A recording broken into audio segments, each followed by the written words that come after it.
Baik, terima kasih. Bismillahirrahmanirrahim. Assalamualaikum warahmatullahi wabarakatuh. Waalaikumsalam warahmatullahi wabarakatuh. Selamat pagi, Pak. Selamat pagi, salam sehat, salam sejahtera bagi kita semua. Alhamdulillah kita bertemu lagi dalam rangka pembelajaran logika dan filsafat dan logika. Pada pertemuan kali ini kita membahas tentang materi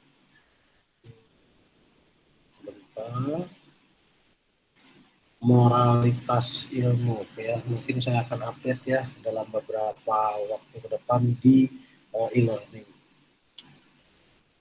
Baik, sebelum kita mulai, izinkan saya untuk membagikan presentasi terkait dengan materi kita. Kita pada sudah terlihat.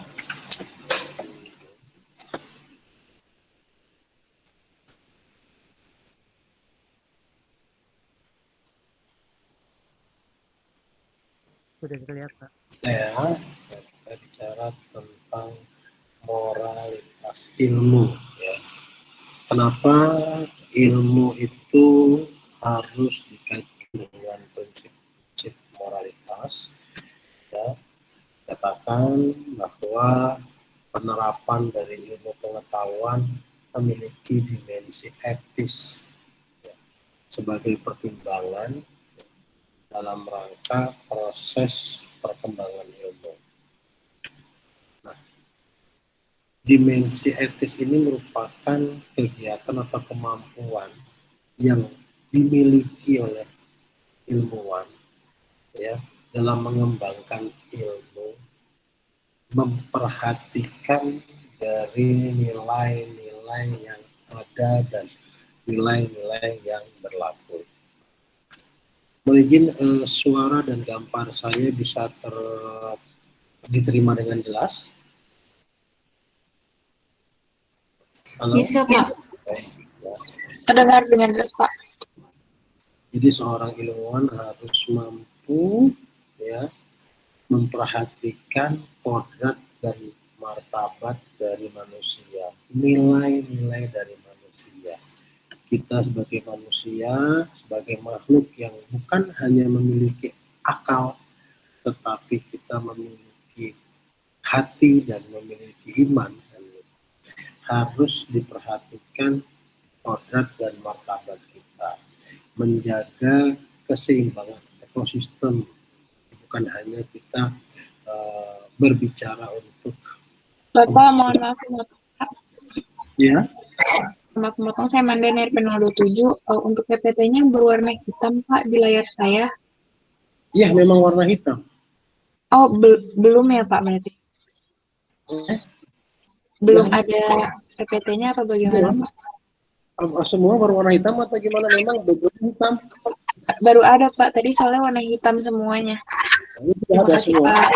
Ya, sudah ada, Pak. Ya, sudah, Pak. Mohon maaf, Pak. Oke, saya coba.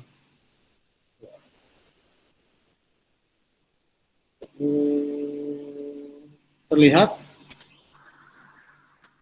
Terlihat, Pak. Kalau ini terlihat nggak? Nah, ini? Tidak, Pak. Izin jawab. Ini hitam semua, Pak. Oh, hitam semua. Ya, terlihat ya.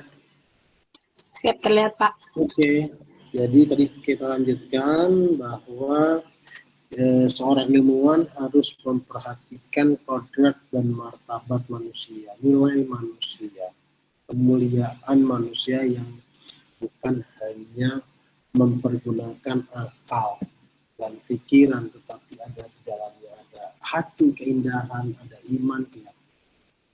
Begitu juga hubungannya dengan lingkungan, hubungannya dengan alam, harus menjaga ekosistem, bertanggung jawab kepada kepentingan umum. ya, dan generasi mendatang, serta bersifat universal. Karena pada dasarnya ilmu pengetahuan adalah untuk mengembangkan dan mengokohkan eksistensi manusia, dan bukan untuk menghancurkan eksistensi manusia. Berangkat dari beberapa macam aspek ini, maka diperlukan moralitas dalam mengembangkan ilmu pengetahuan. Kebebasan kita akan dibatasi sendiri oleh nilai-nilai kehormatan kita, oleh dibatasi dengan hak-hak orang lain, bahkan akan dibatasi oleh hak makhluk hidup yang lain. Ya. Ini tujuan pembelajarannya, tanggung jawab ilmuwan, menjelaskan bagaimana prinsip ilmu pengetahuan itu, bagaimana ilmu itu memiliki bebas nilai dan tidak bebas nilai, dan kejahatan-kejahatan yang dilakukan oleh ilmu pengetahuan. Ya. Yang pertama, kita berbicara tanggung jawab dari seorang ilmuwan. Ketika kita beruntut, kemarin kita sudah berdiskusi tentang metode pengetahuan, sebelumnya teori-teori kebenaran, mencari kebenaran. Nah, sekarang ketika manusia sudah bisa menerapkan bagaimana mencari sebuah kebenaran dengan metode penelitian, dengan sistematika, sudah selesai. Gitu. Tapi dalam kelangsungannya kita harus memiliki nilai tanggung jawab. Bagaimana ilmu yang menjadikan luaran kita, produk kita itu menghasilkan teknologi yang diterapkan pada masyarakat, yang dapat menjadi berkah dan penyelamat bagi manusia. Pemanfaatan pengetahuan dan teknologi perlu diperhatikan sebaik-baiknya. Konon ada beberapa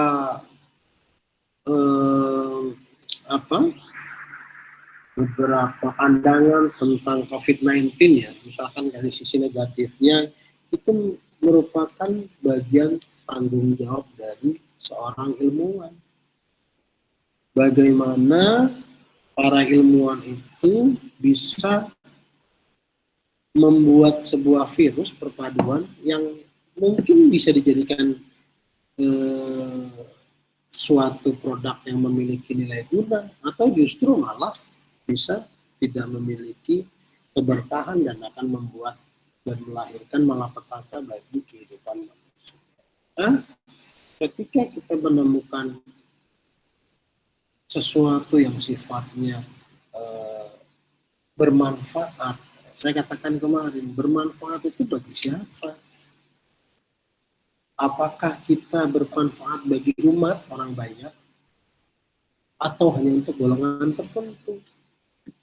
Ya, kondisi saat ini yang terjadi pada akhir-akhir ini kita belum tahu nih apakah menguntungkan atau menjadi berkah bagi manusia, kehidupan manusia selanjutnya, atau merupakan sebuah penemuan teknologi yang akan menghancurkan umat manusia. Sebuah hasil pengetahuan, hasil dari para ilmuwan itu ibarat sebuah pisau.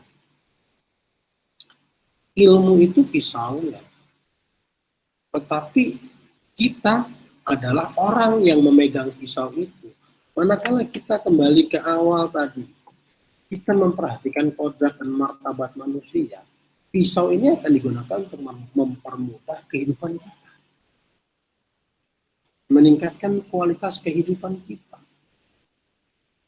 Tapi manakala kita tidak memperhatikan moralitas ilmu, pisau itu bisa menjadi alat pembunuh. YouTube manakala dilihat merakit bom akan menjadi sebuah tontonan yang memiliki nilai mudaratnya banyak. Maka bagaimana kita bisa melihat dan memperhatikan kodrat dan martabat manusia. Kodrat dan martabat manusia bukan saling membunuh, bukan saling menyakiti. Itu secara sesama manusia. Belum kita bicara kepada makhluk hidup yang lain. Apakah kita sebagai manusia sudah bertanggung jawab mengeksploitasi alam semesta tanpa memikirkan keberlanjutannya? Ini kadang-kadang kita hanya berpikir untuk kepentingan kita sesaat. Maka dikatakan di sini bertanggung jawab kepada kepentingan umum dan generasi mendatang. Minyak bumi akan habis manakala kita tidak bijaksana mempergunakan. Apakah itu kita sudah mempersiapkan sumber daya untuk generasi mendatang? Ya. Ada dua golongan yang berpendapat tentang tanggung jawab ilmuwan.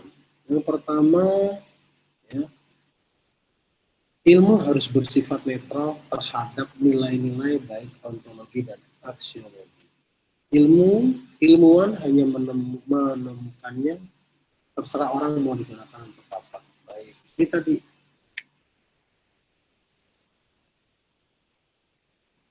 pisau, ya, alat untuk memotong, dia sifatnya netral, baik dari kegunaannya maupun dari cara tujuan pembuatan pisau. Tetapi tergantung orang mau digunakan seperti apa.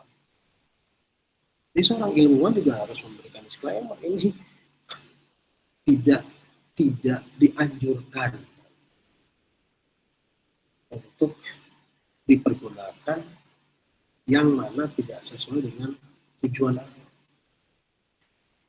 Membuat dinamit manakala untuk menghancurkan bongkahan batu kapur, dan batu kapur tersebut itu akan dijadikan bahan utama pembuatan semen ataupun keramik ataupun granit dan turunan seterusnya, itu akan menjadi baik.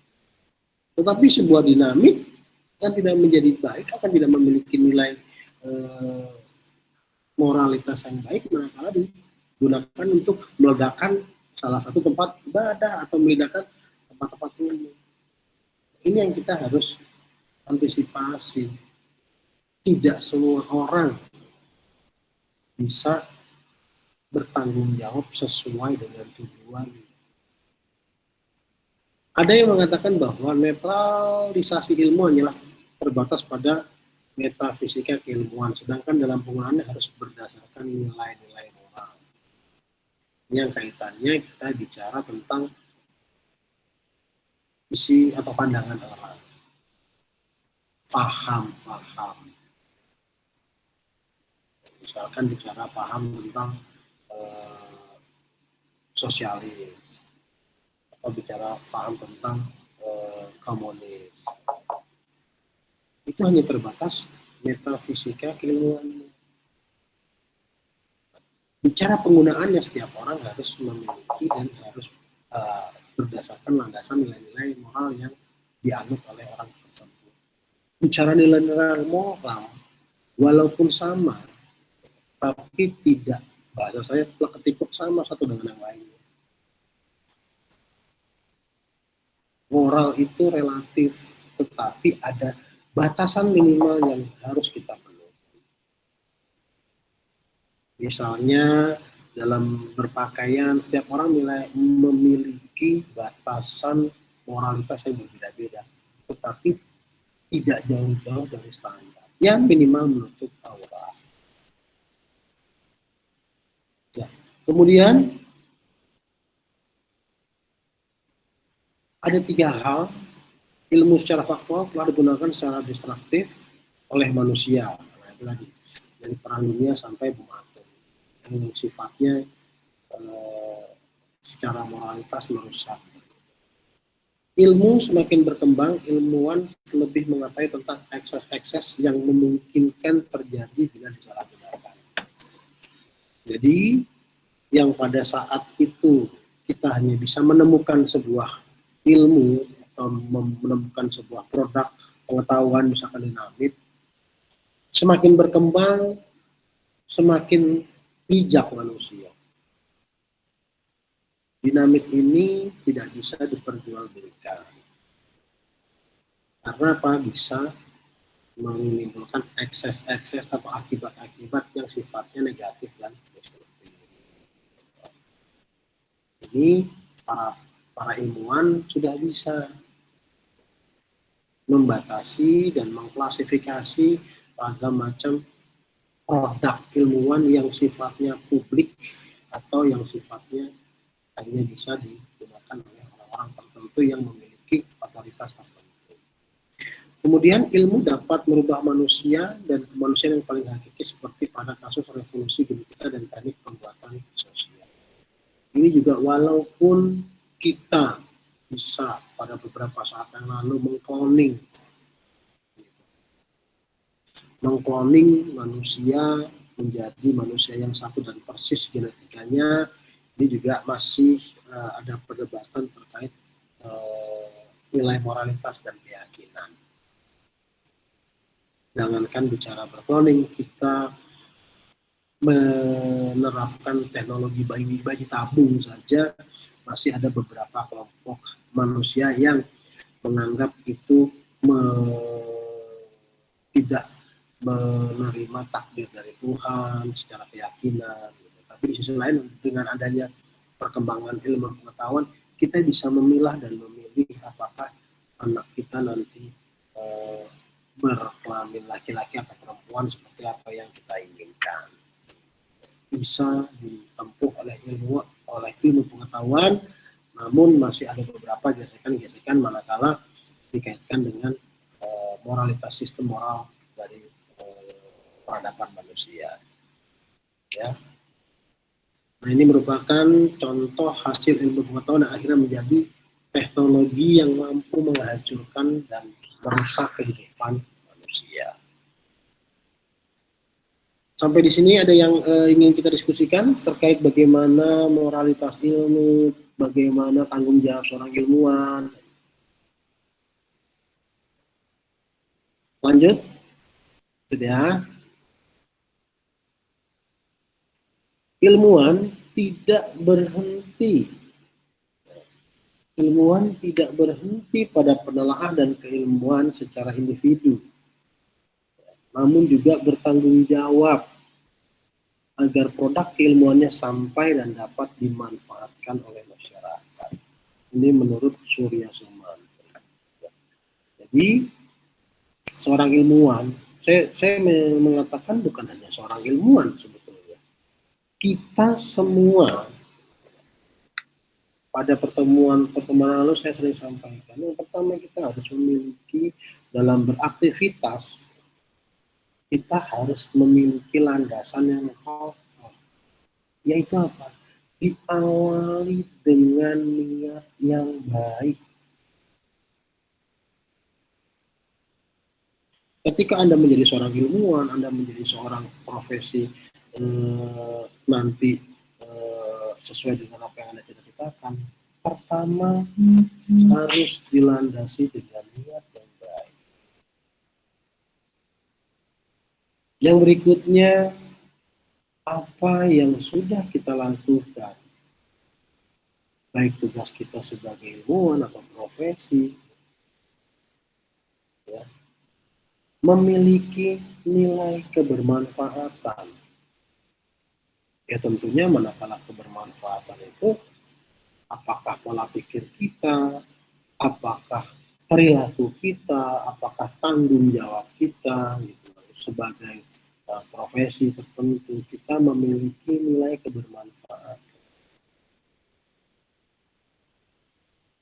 Jadi, manakala kita sudah memiliki niat yang baik, aktivitas kita memiliki nilai kebermanfaatan, nah untuk menjaga itu agar menjadi lebih baik, ya, dari kebermanfaatan itu kita harus bisa meningkatkan kualitas dengan apa? Memiliki nilai amal ibadah dan amal jariah. Yang namanya bicara amal ibadah dan amal jariah, kita akan berpikir panjang, tidak mungkin ilmu kita memiliki akses untuk menghancurkan manusia dan merusak lingkungan alam.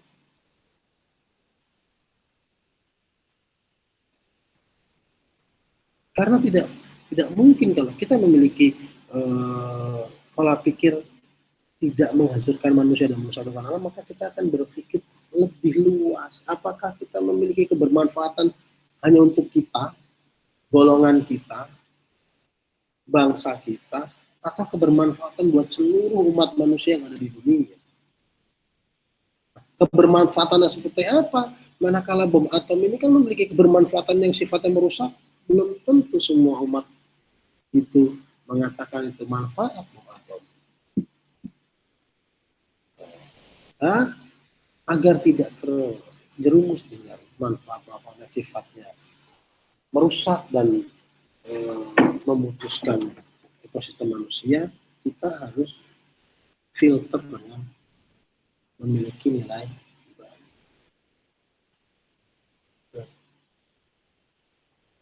Nah, ini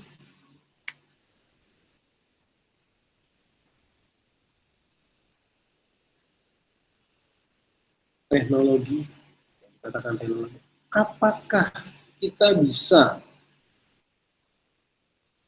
menimbang dan memilih dan memilah apa yang kita lakukan ini sudah memiliki nilai kebermanfaatan dan nilai moralitas yang baik bagi siapa? Bagi ini tadi, bagi keseimbangan ekosistem. Untuk kebermanfaatan baik, mungkin manusia bisa membuka lahan, membuka ladang, kan begitu, untuk keberlangsungan hidup umat manusia. Tetapi sampai di titik mana kita memiliki kebermanfaatan untuk kita? Alam pun juga bagian dari ekosistem. Manakala kita melakukan aktivitas yang luar biasa seperti ini, tidak memperhatikan ekosistem, perlu dipertanyakan juga moralitas ilmu kita. Ketika sawah dijadikan mall, danau-danau dijadikan mall, perumahan. Ketika banjir, jangan saling menyalahkan. Bagaimana kita membuat planning tata kota kita? Itu juga harus menggunakan moralitas ilmu. Nah, problematika etika ilmu pengetahuan. Tugas utama dari ilmu pengetahuan teknologi adalah menyediakan bantuan agar manusia dapat sungguh-sungguh mencapai pengertian tentang martabat, meningkatkan kualitas hidup secara sederhananya ya. Tapi meningkatkan kualitas hidup itu dengan cara apa? Kemudian akan berdampak seperti apa?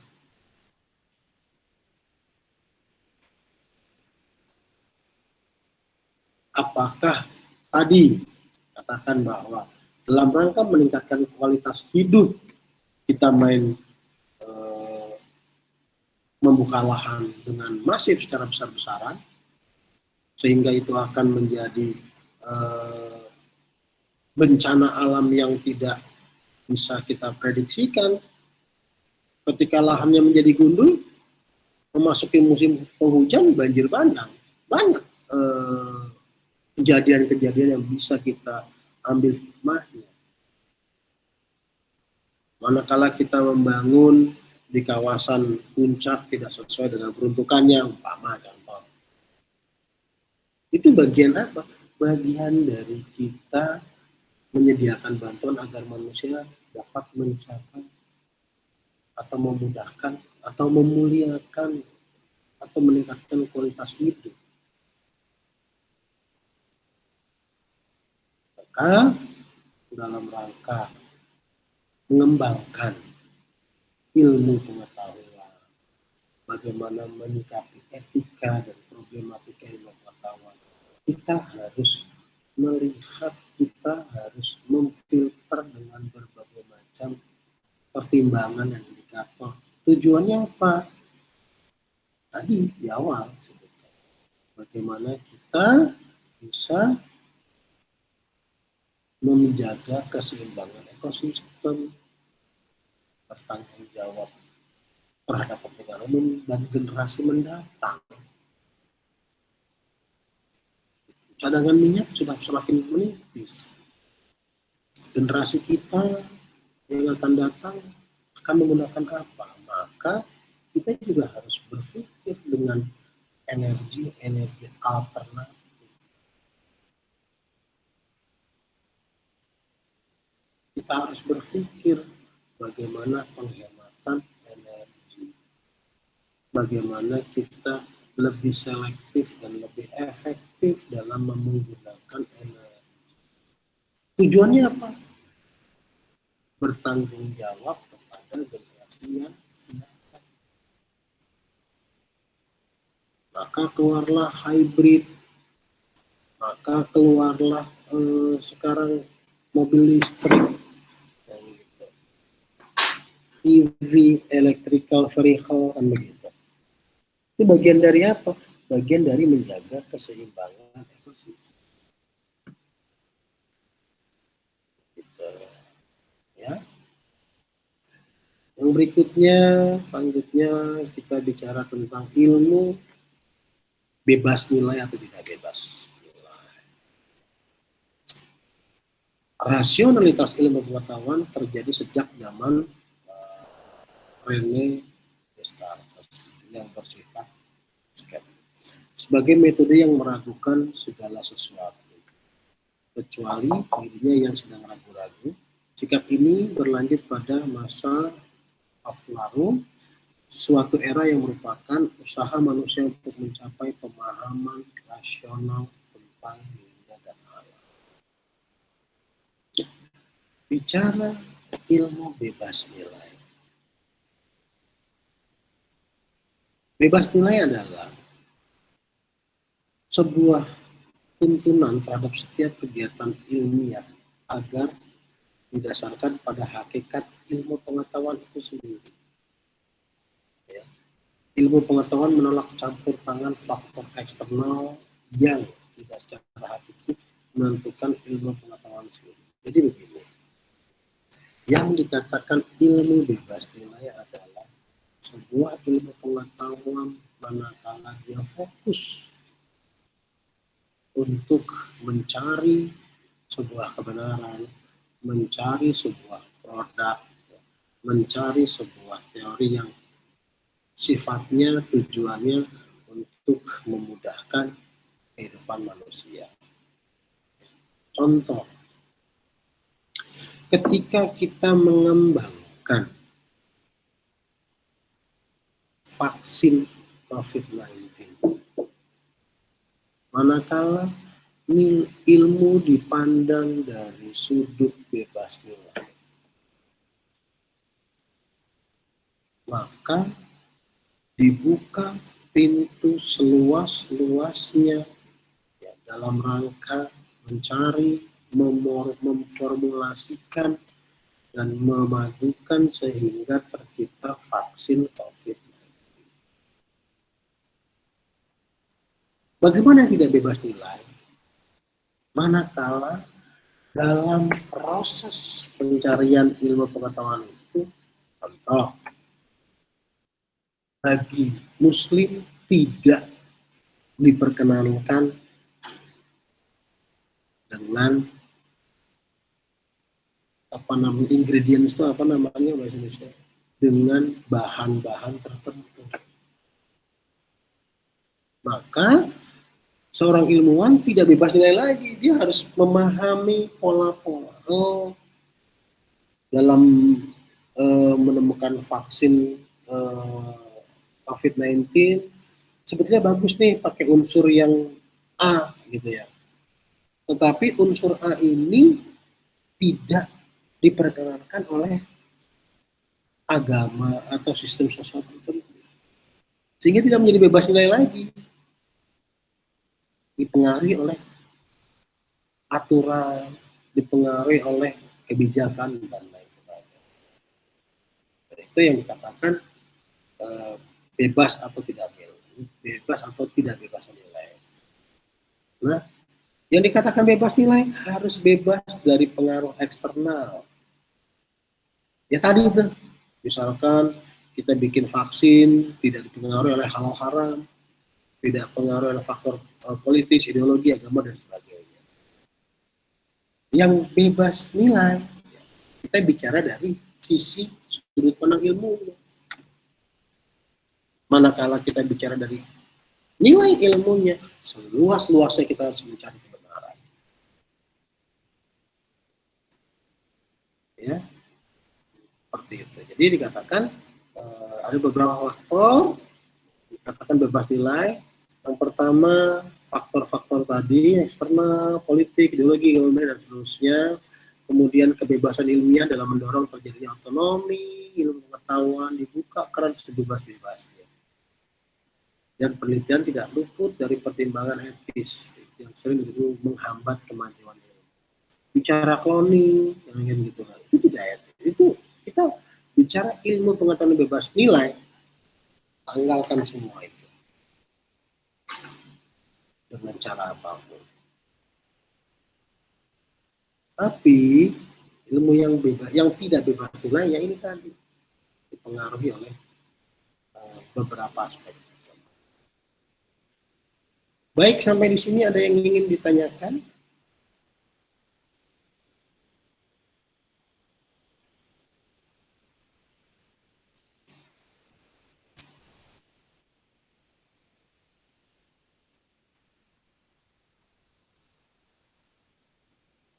Ada yang ingin tanyakan? Terus ya. Halo?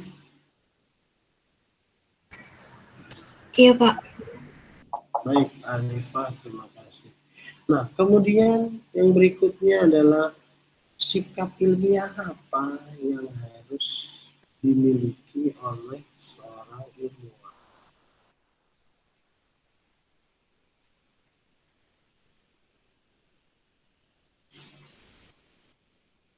Ilmu bukanlah pengetahuan yang datang demikian saja sebagai barang yang sudah jadi, namun datang dari dunia khayal. Awal dari dunia khayal. Bagaimana seseorang itu berfantasi tentang fenomena atau aktivitas tertentu yang kemudian bisa dikomunikasikan dalam bentuk verbal atau dikomunikasikan dalam bentuk produk yang sudah jadi dari pengetahuan. Tapi ilmu merupakan sebuah cara berpikir tentang suatu objek yang khas dengan pendekatan yang khas sehingga menghasilkan suatu kesimpulan yang berupa pengetahuan ini. Nah, katakan di sini bahwa setiap ilmu pengetahuan harus memiliki ciri khas. Yang ciri khas itu sebetulnya mampu kita pertanggungjawabkan, dan ciri khas itu disebabkan oleh berbagai macam latar belakang yang dimiliki oleh ilmuwan itu sendiri. Nah, ketika kita sudah bicara tentang ilmu yang bebas nilai dan tidak bebas nilai, bicara tentang sikap-sikap yang harus dimiliki seorang ilmuwan, kita beranjak tentang masalah kejahatan. Kejahatan yang sempurna. Karena ilmu pengetahuan itu bisa menjadi sebuah kejahatan yang sempurna. Dengan sistematis. Membunuh sisi-sisi realitas yang menikam kebenaran, yang menusuk keadilan, kejahatan yang begitu rapi, direncanakan, diorganisir, dan dikontrol. Misal, kalau kita konon dengan ceritanya Korun, ya, yang memiliki harta sedemikian rupa, gitu ya, itu konon ceritanya pekerja-pekerja yang membangun gudang-gudang hartanya Korun itu dihabisi semua, dibunuh semua, sehingga Korun bisa buat cerita baru,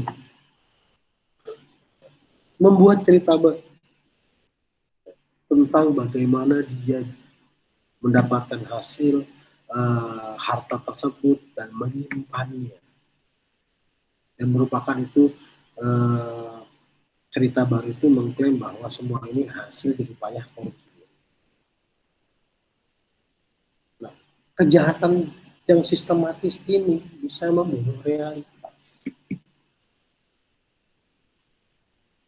Maka sebuah ilmu pengetahuan yang didasari dengan tadi ya, berasal dari dunia khayal, itu bisa menjadi sebuah kejahatan yang sempurna.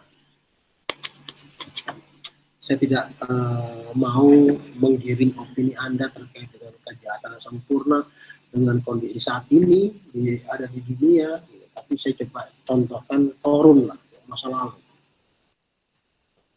Bagaimana menciptakan strategi-strategi yang dapat merekayasa dan menghasilkan cerita gejala baru yang sempurna. Sehingga kesempurnaan alur itu dapat menghapus realitas yang sebenarnya. Contoh masalah COVID, kita tidak tahu apakah ini sebuah kejahatan yang sempurna atau sebuah musibah. Nah, ini bagian ekses dari ilmu pengetahuan. Manakala kita tidak filter dengan iman, ya, iman itu bicara baik dan benar. Ini bisa dijadikan sebuah kejahatan yang sempurna. Jadi kesimpulan yang pertama adalah proses pencarian dan penemuan kebenaran ilmiah yang dilandasi oleh etika merupakan kategori moral yang menjadi dasar sikap etis seorang ilmuwan. Tapi ketika kita melihat ini, ilmu menjadi tidak bebas nilai. Kita harus seimbang. Kemudian ilmuwan bukan saja berfungsi sebagai penganalisis materi kebenaran, tetapi harus menjadi prototipe moral yang baik. Bukan hanya menghasilkan, tetapi dia juga bisa mengimplementasikan akibat dari hasil penemuannya. Cara menyikapinya. Yang berikutnya, ilmuwan tidak berhenti pada penelaahan dan keilmuan secara individual, namun juga bertanggung jawab agar produk keilmuannya sampai dan bermanfaat bagi masyarakat.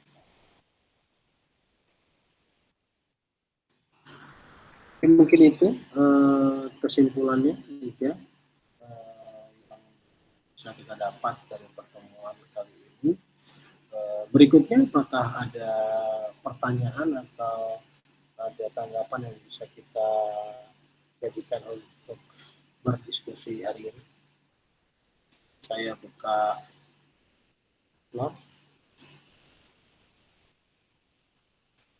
Halo, ada tanggapan?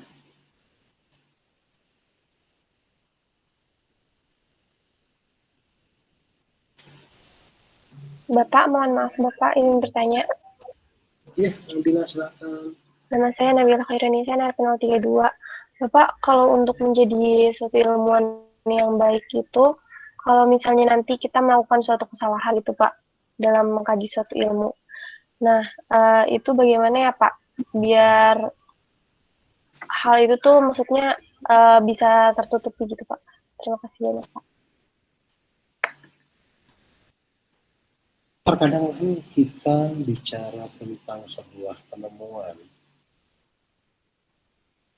baru bisa terlihat dampak negatif sebuah penemuan itu manakala sudah diimplementasikan dalam masyarakat. Kadangkala seorang ilmuwan belum sampai bagaimana kita mengantisipasi dampak negatif itu. Kita kan tugasnya seorang penemu ilmuwan itu kan menemukan. Menemukan dulu sudah luar biasa. Artinya menjawab, penemuan itu kan adalah sebuah hasil ya, usaha dalam menjawab persoalan di belakangnya.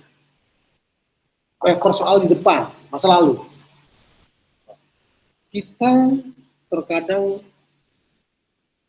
memiliki keterbatasan. Ya. Ternyata penemuan kita memiliki dampak yang kurang.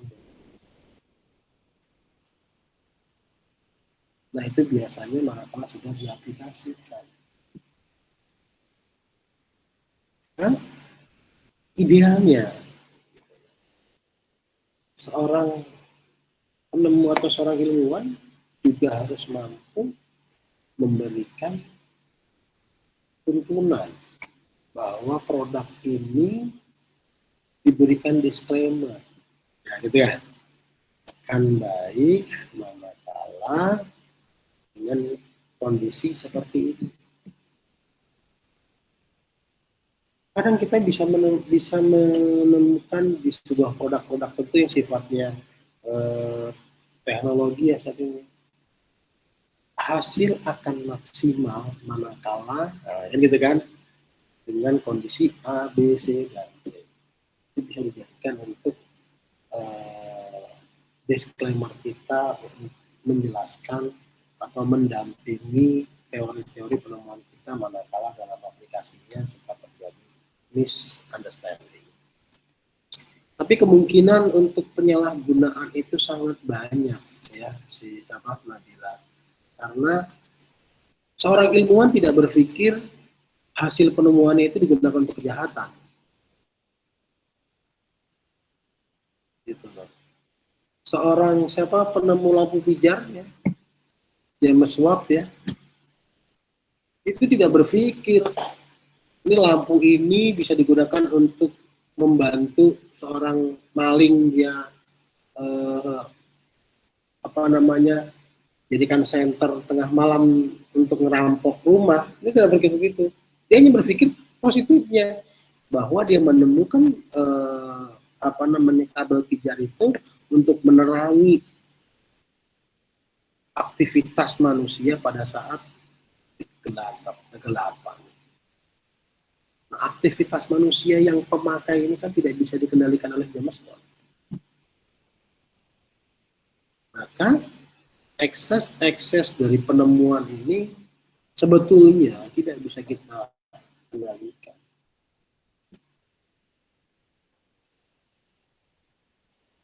Kembali lagi bagaimana kita bisa bukan hanya berbicara ilmuwan ya yang harus memiliki nilai moral, semua sebetulnya. Karena seorang ilmuwan sudah menghasilkan produk yang baik, manakala penggunanya tidak menggunakan moralitas dalam menggunakan ilmu pengetahuan, ya akan merusak. Eskavator dibuat untuk memudahkan kita. Tapi kalau manakala eskavator itu digunakan untuk hal-hal yang sifatnya negatif, ya tidak bisa disalahkan penemu eskavator kan. Setiap produk ilmuwan pasti memiliki dampak negatifnya. Di samping pasti tujuan ditemukan itu ya dampak positif. Vaksin pun kalau tidak sesuai dengan dosisnya akan memiliki dampak negatif kan. Padahal ditemukannya vaksin tujuannya memiliki tujuan yang positif. Baik ya, Nabila, Khairunisa. Baik Bapak, terima kasih banyak. Terima kasih. Ada lagi teman-teman? Jangan lupa mengisi absen ya, absen.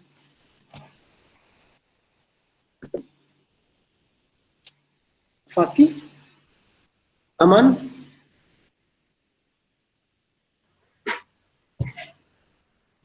Sejauh ini aman, Pak. Baik. Baik, tidak ada yang mau bertanya lagi? Bapak, saya izin bertanya, Pak. Ya, Z. Tadi ya? Nama saya, Ya? Iya, Pak. Z Akila atau Z Safira? Dua-duanya, Pak. Oh, dua-duanya, baik. Ya, silakan. Nama saya Zea, NP054. Saya izin tanya, Pak. Jadi itu absensi kemarin, absensi yang minggu kemarin yang Bapak kasih itu, ternyata tuh banyak yang belum ngisi gitu loh Pak. Yang untuk minggu kemarin, itu gimana ya Pak? Nggak apa atau gimana? Baik, nanti saya buka lagi absennya. Silakan absen untuk yang lalu. Oh, oke. Makasih ya Pak. Baik, baik cukup ya teman-teman yang lainnya. Oke, baik kalau dirasa cukup dan tidak ada yang kita diskusikan lagi, saya akhiri perkuliahan ini ya. Saya mohon maaf ya, kembali kita sama-sama belajar, sama-sama berdiskusi tentang filsafat, tentang materi-materi filsafat dan ilmu logika. Kembali lagi, ketika kita bicara filsafat adalah upaya kita mencari kebenaran.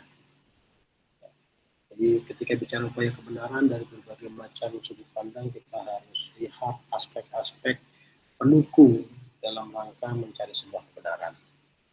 Dan kebenaran itu tidak ada yang sifatnya mutlak, kecuali keyakinan. Jadi kita bisa berdiskusi lebih lanjut.